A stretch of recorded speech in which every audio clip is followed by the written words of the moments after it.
this is a typo kasi magkakasunod ho ito doon sa mga inisyuan namin na media personalities. Attorney Lotok, typo na yung affidavit mo? Typo pa yung subpoena?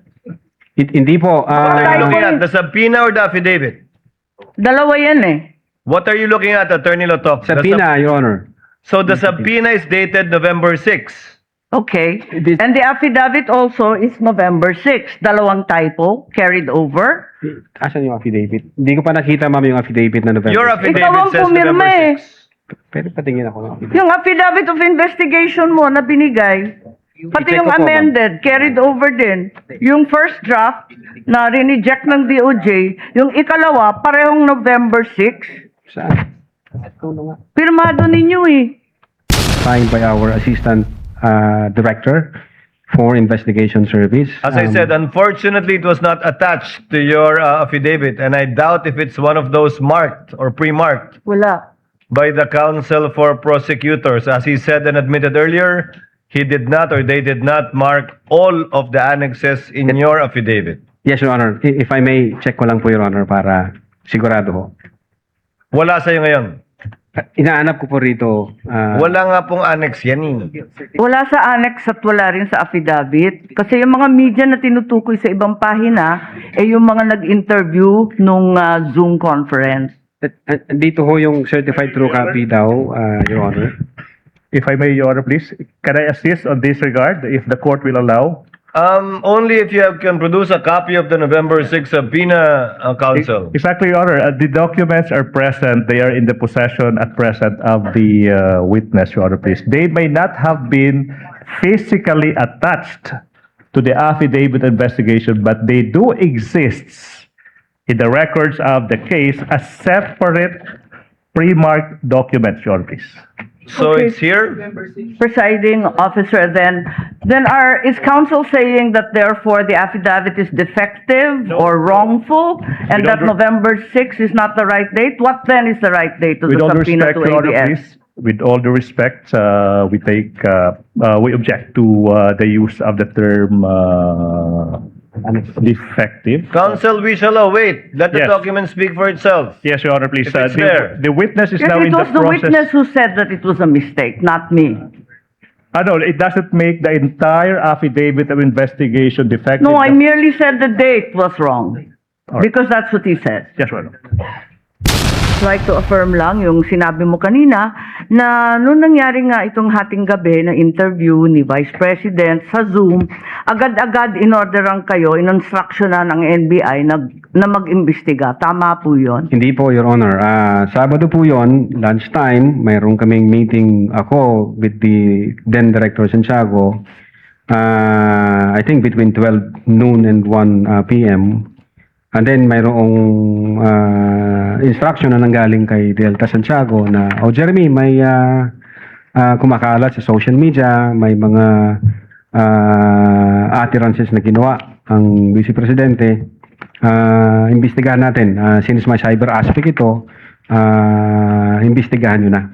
Doon po nagsimula yun. Tama. So anong araw yun? Kasi andito sa inyong affidavit of investigation at yung sinabi ninyo na on even date, ang tinutukoy mo ba yung November 23 din? November 23, ma'am. Kasi natapos ho ang... Oo, live- gabing-gabi kasi yun eh, di ba? Madaling araw po ng alauna, ma'am. That's right. So, nag-meeting kayo kaagad-agad? Ganun ba? Hindi, ma'am. Hindi po kasi namin alam yun. Kailan kayo inutusan na mag-imbestiga? During lunchtime, nung may meeting kami ni then Director Santiago, pero iba ho ang iniimbestigahan namin krimen. Kailan kayo sinabihan ng DOJ na mag-imbestiga? Anong araw po That yun? same day, ma'am. Kaya nga, after- November 23. November pa rin. 23. Oo, pareho lang. Yun ang sinabi ninyo kanina nung tinatanong kayo ng counsel ng prosecution. Yan din ang nakasaad. On even date ang nakasabi sa inyong Opo. affidavit. Yes, ma'am. Okay. So, nag-umpisa na kayo. Kwento nga ninyo, four-phase yung investigasyon. Nag-umpisa sa identification. Nagbigay kayo ng hash value. Nag-preserve kayo ng data. Pagkatapos nag-research kayo. Subsequently, sinabi mo na meron kayong open source intelligence search at natuklasan ninyo na meron palang October 18 video na press con na naman ni OVP na nasa Facebook at may mga sinasabi na naman na puputulin yung ulo. Tama ba yon? Yung October 18 ang nakita ninyo? That's the continuation in the analysis phase, Your Honor. Oo. Yes, Your Honor. Kasi nag-research na kayo, no? Bilang fourth phase nga ng inyong investigasyon. Tama po ba? Hindi po, Your Honor. Yun yung third phase ho, yung analysis and attribution. Sa analysis pa at attribution. So third phase. Pero bandang huli na. Ang pinagtatakahan ko, kung inutusan kayo ng November 23 na magkaroon ng investigasyon, bakit napakaaga? November 6, 2024, a subpoena was issued to ABS-CBN requiring them to submit an authenticated copy of the video pertaining to the 18 October press con. Nandito to sa affidavit ninyo, nasa page 8, number 14. Kung inutusan kayo noong November 23, ang ibig ba sabihin, November 6 pa lang, minamanmanan na si Vice President? Iniimbestigahan na siya bago pa yung Zoom conference sa Kongreso? No, Your Honor. I believe that's a typo yung date. Sorry? Kasi that's a typo, Your Honor, yung date. Kasi makikita doon yung date noong appearance ng taga-ABS-CBN, which is consistent ho siya doon sa ibang inisyon Kailan ng ba yung subpoena. appearance? Kasi hindi ko nasusundan yung timeline ninyo eh. Can I- Parang yung November 23 yung utos, pero November 6 pa lamang, may subpoena na. Ba't nagkaganon? Typo ho yan, Your Honor. Hindi ho yan November Typo 6. na naman katulad ng Department of Justice. No, Your Honor. If I may refer to my notes, Your Honor. Oo, pakita mo na lang sa akin kasi nahanap ko hindi ko masundan eh. You may do so, This is Counsel. page 6, number 14 po. November 6, 2024, subpoena to ABS-CBN.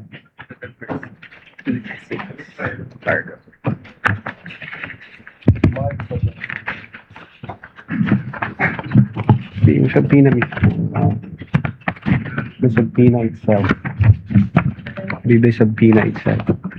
Wala naman yatang date na binibigay tungkol sa appearance ni Patria Morales at yung iba pang Meron po, taga-ABS. Your Honor, if I Pakituro lang have kasi the, hinahanap record po of the namin. subpoena.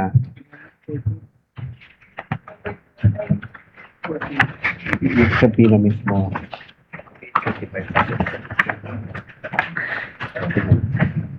For information, the time of Senator Judge Marcos is over. Kindly, Yes, but he's still responding Of course, to the we same will wait for question the if you will response. allow.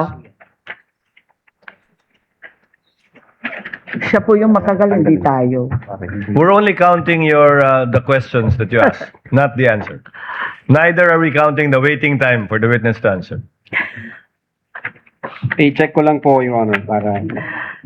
Kasi yung mga sumunod na meeting, doon sa page 13, sa number 30, at sa mga sumunod, yung mga tinutukoy doon, yung mga media na nandun sa Zoom conference. Hindi naman siya yung ABS na humawak ng camera noong October 18. Iba naman yung mga tinutukoy doon eh. Attorney Lutok, Opo. the question of the Honorable Marcos is on page 6, paragraph 14. You said you sent a subpoena on November 6, 2024.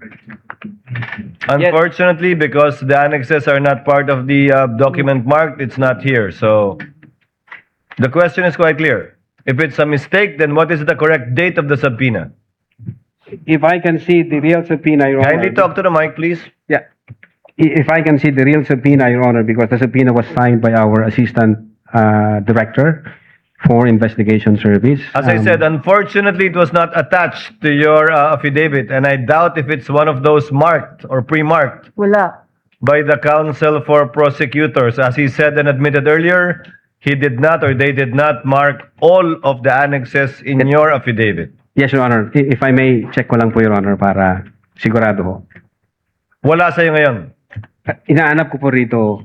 Wala nga pong annex yan eh. Wala sa annex at wala rin sa affidavit. Kasi yung mga media na tinutukoy sa ibang pahina, yung mga nag-interview nung Zoom conference. Dito ho yung certified true copy daw, Your Honor. If I may, Your Honor, please, can I assist on this regard, if the court will allow? Only if you can produce a copy of the November 6 subpoena, Counsel. Exactly, Your Honor. The documents are present. They are in the possession at present of the witness, Your Honor, please. They may not have been physically attached to the affidavit investigation, but they do exist in the records of the case as separate pre-marked documents, Your Honor, please. So Okay. it's here? Presiding officer, then is counsel saying that therefore the affidavit is defective or wrongful, and With that all November 6 is not the right date? What then is the right date to With the all due subpoena respect, to Your Honor, ABS? please. With all due respect, we object to the use of the term defective. Counsel, we shall await. Let the Yes. document speak for itself. Yes, Your Honor, please. If it's there. The witness is Yes, now it in the was the process. witness who said that it was a mistake, not me. No, it doesn't make the entire affidavit of investigation defective. No, I merely said the date was wrong, All right. because that's what he said. Yes, Your Honor.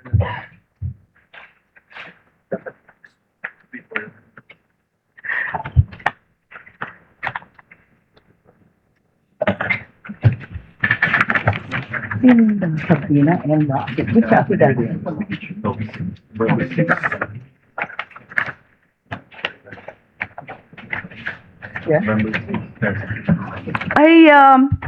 It's just been brought to my attention that in fact, presiding officer, two documents were issued on November 6.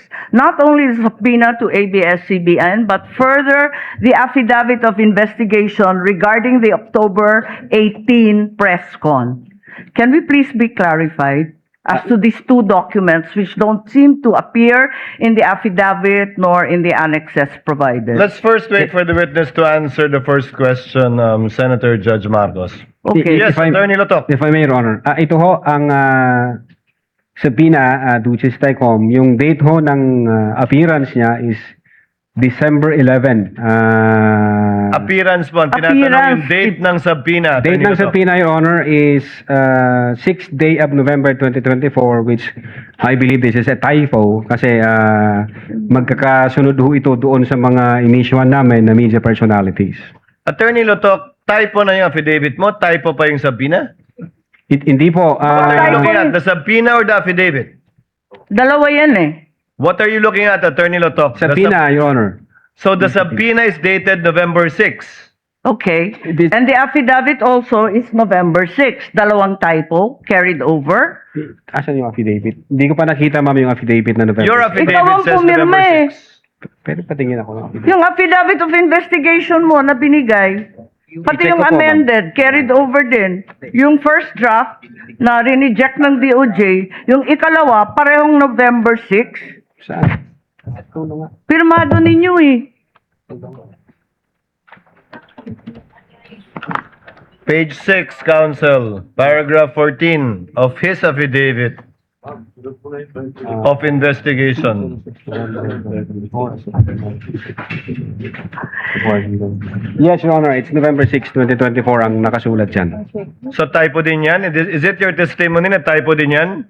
I believe so, Your Honor. Kasi ang intention namin dyan is 11 December 2024. Anyway, Senator Judge Marcos, the document will let the document speak for itself. That would be the best evidence of it, if at all, of the dates Thank you. of either the subpoena and or the affidavit. Yes, presiding officer, just to provide our witness a chance to correct himself for the documents, sa palagay mo, ano yung tamang date kung mali yung November 6? Same ho, Your Honor, doon sa mga subpoena na inisyu namin sa media personalities. Dapat magkakapareho.